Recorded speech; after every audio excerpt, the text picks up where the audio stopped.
শেখ হাসিনা সরকার সবকিছু ধ্বংস করে ফেলেছে। অন্তর্বর্তী সরকারের প্রধান উপদেষ্টা ডক্টর ইউনূস বলেছেন, ক্ষমতাচ্যুত শেখ হাসিনা সরকার সবকিছু ধ্বংস করে ফেলেছে। তিনি বলেন, নির্বাচনের আগে আমাদের অর্থনীতি, শাসন ব্যবস্থা, আমলাতন্ত্র এবং বিচার ব্যবস্থায় ব্যাপক সংস্কার করতে হবে। মিয়ানমার থেকে পালিয়ে আসা রোহিঙ্গা ইস্যুতেও কথা বলেছেন তিনি। রোহিঙ্গাদের স্থায়ীভাবে বসতি স্থাপনের অনুমতি দেয়নি বাংলাদেশ সরকার। এক্ষেত্রে ডক্টর ইউনূস তাদের রোহিঙ্গাদের নিজেদের দেশে ফিরিয়ে দেওয়ার পক্ষে মত দিয়েছেন। 30 নভেম্বর নিক্কেই এশিয়াকে দেওয়া এক সাক্ষাৎকারে এসব কথা বলেন প্রধান উপদেষ্টা। সোমবার সাক্ষাৎকারটি প্রকাশিত হয়। ডক্টর ইউনূস বলেন, এই দায় রোহিঙ্গা বাংলাদেশে কতদিন বহন করবে? রোহিঙ্গা সংকট সমাধানের জন্য আমাদের একটি সুস্পষ্ট গন্তব্য ঠিক করা দরকার। মিয়ানমারে জাতিসংঘ শাসিত নিরাপদ অঞ্চল প্রতিষ্ঠার পক্ষে বাংলাদেশ।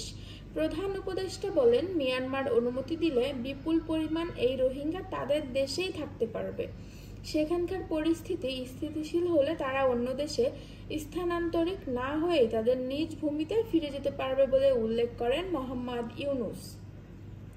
দক্ষিণ পূর্ব এশীয় জাতিসংস্থা আসিয়ানে বাংলাদেশের যোগ দেওয়ার বিষয়ে জোর দিয়েছেন ডক্টর ইউনূস।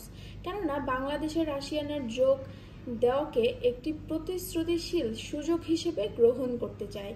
বিশেষ করে 2026 সালের মধ্যে জাতিসংঘের দেশের তালিকা থেকে বেরিয়ে আসার চেষ্টা করেছে বাংলাদেশ। আগামী জানুয়ারি থেকে আসিয়ানের সভাপতিত্ব করবে মালয়েশিয়া। ডক্টর ইউনূস বলেছেন, তিনি মালয়েশিয়ার প্রধানমন্ত্রী আনোয়ার ইব্রাহিমের সঙ্গেও বাংলাদেশের সদস্যপদ নিয়ে আলোচনা করেছেন। তিনি বাংলাদেশকে আসিয়ানে যুক্ত করার কথা জানিয়েছেন। এক্ষেত্রে বেশ কিছু ধাপ বলে উল্লেখ করেছেন প্রধান উপদেষ্টা। তিনি বলেন, আসিয়ানের বাংলাদেশে যুক্ত হওয়ার ক্ষেত্রে প্রথম পদক্ষেপটি হবে একটি সর্বসম্মত রেজুলেশন নিশ্চিত করা।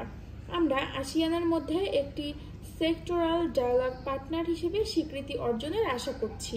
আসিয়ানের সদস্য দেশগুলোতে বাংলাদেশের এই প্রচেষ্টাকে সমর্থন করবে বলে আশাবাদ ব্যক্ত করেন।